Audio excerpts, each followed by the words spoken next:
Morning, everyone. So now I got a Ford Ranger. I'm going to show you this little bad boy here. It's actually really nice shape.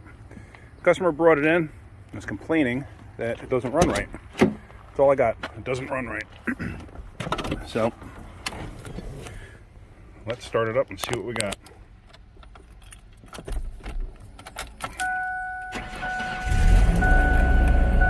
Oh, it's definitely got a misfire. It's definitely skipping. It's running real rough. I don't know if you can hear that. Alright, so let's get this in the shop, because it's also got a flat left rear tire. Well, it's not completely flat, but it's pretty darn close. It's probably got like 12 pounds of air in it. So I'm going to get this in the shop, and I'm going to see what's going on. I don't know if you can see the shaking in the vehicle, but it is shaking pretty good. So it's got a dead miss. Alright, let's get in the shop and see what we got. I have the scanner hooked up, and it's got a cylinder number 4 misfire, but it's also got cam position sensor circuit fault and mass airflow circuit low input codes. I'm not too concerned about those. The cam sensor one maybe, but I don't know about that just yet. But what bothers me about the cylinder number 4 misfire, if you heard this thing when it cranked, it almost sounded uneven. Now this is a twin plug 2.5 liter, if I'm not mistaken. Yeah, 2.5. And it's got two separate coils. One that fires the intake side, one that fires the exhaust side. So if you got a misfire on one single cylinder, it's more than likely not a coil pack.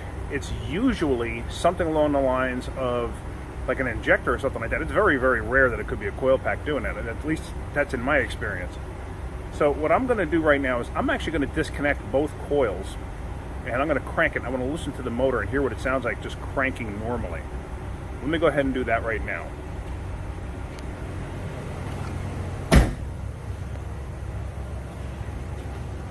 So here we come. You can see the motor there. It's got this coil here, which goes to the intake side plugs. This coil here, which goes to the exhaust side plugs.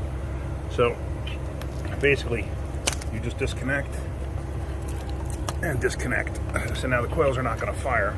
So now I want to listen to it while I crank it, because that's going to tell me, well, it's not going to tell me exactly, but it'll lead me in the direction possibly of, does this thing have a mechanical fault?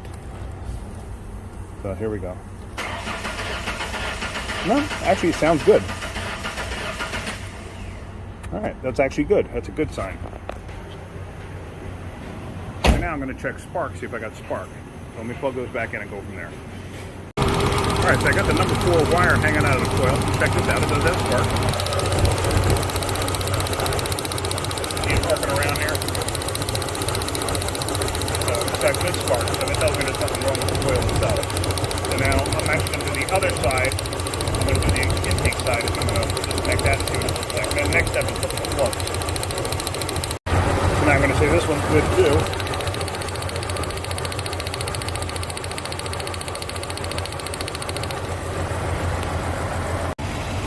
I got the plug out of cylinder number 4, and I got it running right now. I'm actually doing a running compression test. Now let me show you the spark plug. And here it is. And it's dry. I mean, it needs to be replaced, but I don't think that's the reason for the misfire. I'm doing a running compression test right now as we speak. And there you can see it's about... Shut that off. It's about 55 to 60. We'll call it 60. Usually a running compression test is roughly half of what cranking compression is. So I'm not sure if that's actually good or not on this particular engine. I haven't looked up any kind of specs yet. But what I'm going to do is I'm going to pull out another plug and I'm going to compare it to that. Now this should go up. Once I crack the throttle, this should go up.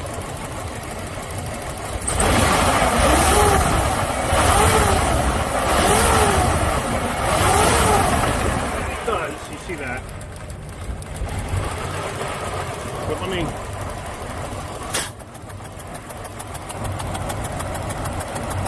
You hear the compression coming out of that. That's not a lot. That doesn't sound like a lot at all. So, but I mean, it could be normal for this motor. I'm going to pull out another one and see. But see how slowly it builds up any kind of pressure there? It's taking a long time. Now let's pull out another plug and check that. Now there's a plug out of cylinder number 3. Now judging by how clean,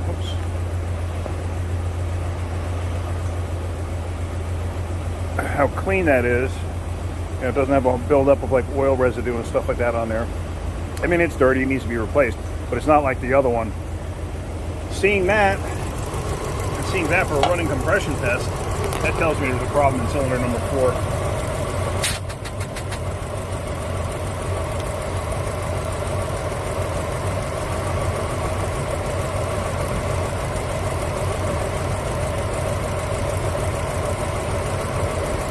Right there, I mean, it's up to around a little over 75, where the other one was just about 60.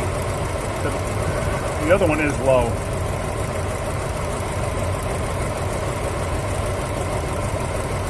Actually, it's almost 80, actually. So if you think about it, like I said, these numbers are literally half of what the actual compression is when it's running. Now I'm going to snap the throttle.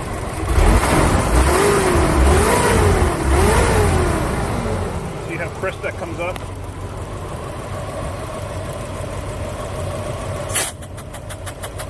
And it definitely sounds, the compression sounds better than the other one. You can actually hear it a little better. I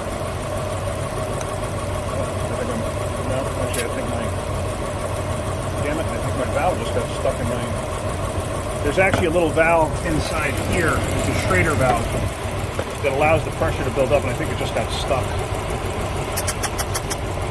But we saw what the numbers were before. Actually, here, actually, it's in the other end. I'm sorry. It's in the end that goes in the cylinder head. So I guarantee you that got stuck. But from what I'm seeing right off the bat, I'm thinking we got an engine problem. Let me find out how far they want me to go and figure it out from there. Do they want me to do a leak down test to see if is it rings, is it head?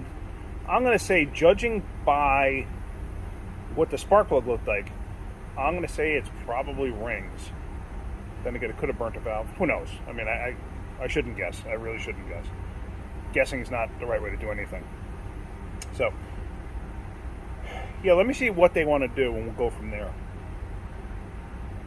You know what? Let me just change that valve real quick and redo that compression test.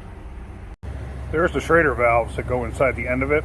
The one furthest away from my thumb there, where it's sticking out, it actually burned up because, like an idiot, usually you do this and that cylinder's not firing because you got the plug wire disconnected. Well, guess what? That cylinder is firing because there's another plug wire.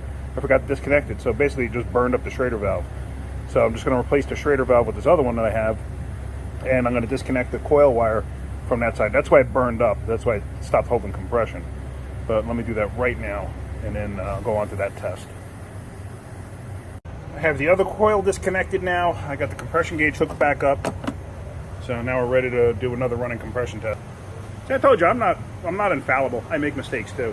As long as you catch your mistakes and you learn from your mistakes. You know, I've been doing this so many years, you know, sometimes you forget. So let's do this now. Now it's going to run even worse because now it's only going to run on 2 cylinders.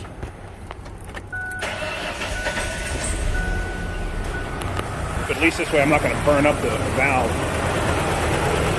Alright, yeah, I mean, that's a massive, massive difference.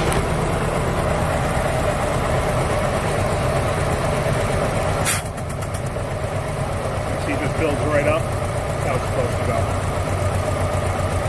Schrader valve is probably sticking a little bit again. There it goes, probably seated now. So it's almost double, maybe 80% of what the other one was. So we have an internal mechanical problem. So we're going to have to figure out how far do they want to go. We decided we're not going any further on this motor because the truck actually has 313,000 miles on 314,000 miles on it. I didn't even realize that. So we're basically going to go with it needs a motor because we've got to pull it apart to do cylinder heads or something like, or a cylinder head or something like that. It's not worth just doing that. It's going to need a rebuilt motor at that kind of mileage. So anyway, that's where we're going to leave this for right now and see what the customer actually wants to do. So if you're getting anything out of my videos, hit that like button. If you could, please subscribe. Thank you very much. Have a great day. Keep wrenching.